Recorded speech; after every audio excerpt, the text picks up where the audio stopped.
Welcome, dear viewers, to Poetry Blows Our Blues Away. I will start my video with a question. How many of us can say that we are totally happy without an iota of sadness in our lives? Don't we have some problem or the other, some complaint, some grumble, some problem, some worry, some dissatisfaction, some regret? That's why P.B. Shelley says, we look before and after and pine for what is not. Our sincerest laughter with some pain is fraught. Our sweetest songs are those that tell of saddest thought. Today's poem tackles these questions in the form of a ballad, a story poem. It's a narrative poem, a ballad written by John Hay. The title of the poem is The Enchanted Shirt. The meaning, it means magical shirt. John Hay worked as private secretary and assistant to Abraham Lincoln. He was a poet and a biographer too. As I read the poem, I will share my views with you. Let's enjoy the poem. The king was sick. His cheek was red and his eyes were clear and bright. He ate and drank with kingly zest and peacefully snored at night. But he said he was sick and a king should know. And doctors came by the score.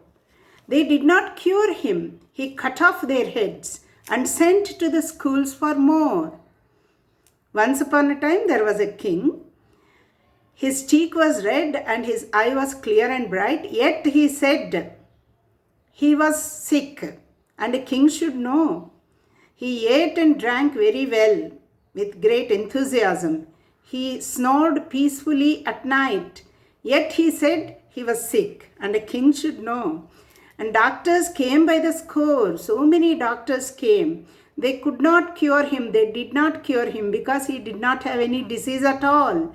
He cut off their heads and sent to the medical schools for more doctors. Let's continue. At last, two famous doctors came, and one was as poor as a rat. He had passed his life in studious toil and never found time to grow fat. The other had never looked in a book. His patients gave him no trouble. If they recovered, they paid him well. If they died, their heirs paid him double. So at last, two doctors came to examine the king. One was as poor as a rat because he had studied very hard for his degree, medical degree, and he never found time to grow fat. Look at the irony in the lines. The other doctor never looked in a book. By hook or by crook, he passed and he got his degree. His patients gave him no trouble at all. If they recovered, they paid him well. If they died, their heirs, means their sons who inherited their property, paid him double. So these two doctors came to examine the king. Together they looked at the royal tongue as the king on his couch reclined. In succession they thumped his august chest, but no trace of disease could find. The old sage said, "You are as sound as a nut. Hang him up," roared the king in a gale.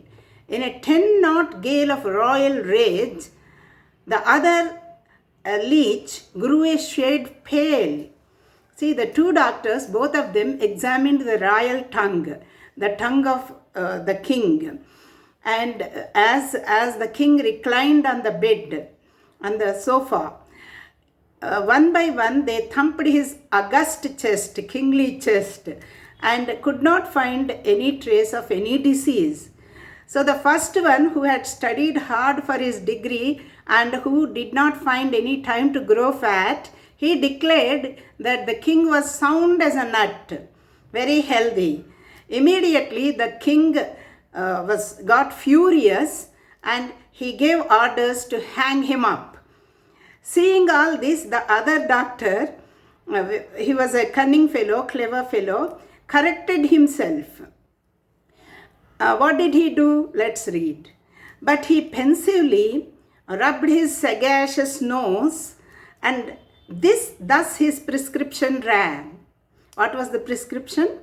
The king will be well if he slept one night in the shirt of a happy man. Thus his prescription ran. The king will be well if he sleeps one night in the shirt of a happy man. So, a very strange prescription for a strange disease. Wide over the realms the couriers rode, and fast their horses ran. And many they saw, and to many they spoke, but they found no happy man. So immediately the king's couriers went in search of the happy man, because they have to find the shirt of the happy man. They found poor men who would fain be rich, and rich who thought they were poor, and men who twisted their waists in stays, and women that short hose wore. See, everybody they inquired came up with one complaint or the other. Poor men wanted to become rich, and rich people thought they were poor. Look at the irony in the sentences. So, thus they went on searching for the happy man. Now, they saw two men by the roadside sit, and both bemoaned their lot. For one had buried his wife, he said, and the other one had not. So at last they found two men who were sitting by the road, and they inquired them. Both of them were lamenting their lot, their fate, their destiny. One had buried his wife, that was his complaint, and the other had not buried his wife, that was his complaint. At last, these couriers, they came to a village gate. A beggar lay whistling there. He whistled and sang and laughed and rolled on the grass in the soft June air. At last they came to a village gate. A beggar lay whistling there. He whistled and sang and laughed and rolled on the grass in the soft June air. So at last they found one beggar who was very happy. He was whistling, singing, laughing, rolling on the grass, enjoying the air. The weary couriers, these spies, these persons who came in search of a happy man, the weary couriers, they were very tired. The weary couriers paused and looked at the scamp, so blithe and gay. And one of them said, "Heaven save you, friend, you seem to be happy today." See, one of the couriers stopped at the beggar and asked him, "Heaven save you, friend, you seem to be happy today." They spoke to him. Once one of the couriers spoke to him. "Oh yes, fair sirs," the rascal laughed, and his voice rang free and glad. "An idle man has so much to do that he never has time to be sad." This is the reply given by the beggar. See, look at the words, descriptive words employed to describe the beggar. One is beggar, the other is scamp, the other is the rascal, and one more adjective also you come to the word in the next stanza. So the rascal laughed. "Yes, sir, I am very happy because an idle man has so much to do that he never has time to be sad." See, we have to think it over. This is a very paradoxical statement. An idle man has so much to do. He has no time to be sad at all, says the beggar. This is our man, the courier said. Our luck has led us aright. I will give you 100 ducats, friend, for the loan of your shirt tonight. This is the right man. So fortune has led us in the right way. So we have found our man. This is the happy man. So the courier promised the beggar 100 ducats, gold coins, in exchange for his shirt. Will you please lend us your shirt for one night? They asked. And here comes the biggest irony of the poem. The merry blackguard, this is the another word used to describe the beggar. Merry blackguard lay back on the grass and laughed till his face was black. I would do it, God knows, and he rolled with the fun, but I haven't a shirt to my back.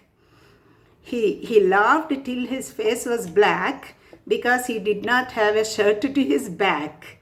See, I will gladly lend you my shirt, but I don't have a shirt to my back at all. So each day, let's continue the poem. Each day to the king, the reports came in of his unsuccessful spies, and the sad panorama of human woes passed daily under his eyes. So every day they failed to find the happy man. The man they found did not have a shirt to his back at all. And he grew ashamed, the king. He grew ashamed of his useless life and his maladies hatched in gloom. He opened his windows and let the air of the free heaven into the room. This is metaphoric. Opening the windows means becoming broad-minded, welcoming change into his life. So he opened his windows and let the air of the free heaven, means the sky, into his room. And out he went in the world and toiled in his own appointed way. And the people blessed him, the land was glad, and the king was well and gay. So this is the last stanza. And out he went in the world and toiled in his own appointed way.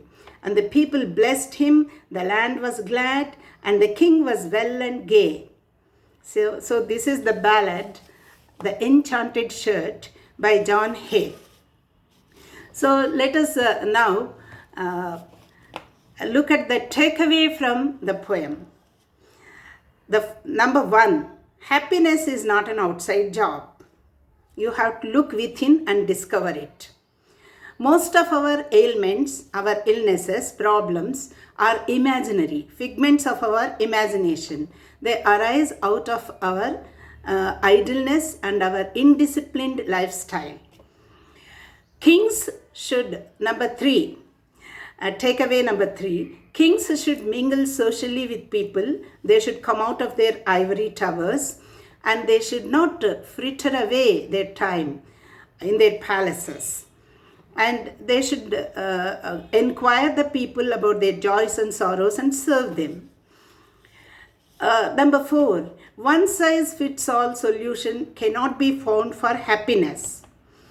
The beggar was idle and happy, the king was idle and so was sad.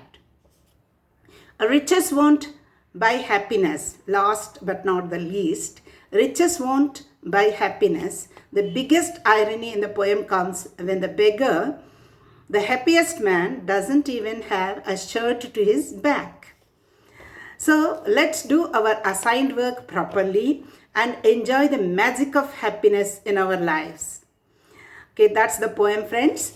It is interesting, friends, to know here that this story is taken from Indian Upanishads.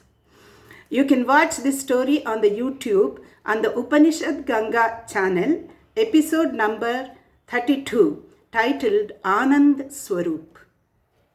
That's all for now. See you soon with yet another engrossing poem. Till then, happy poetry reading.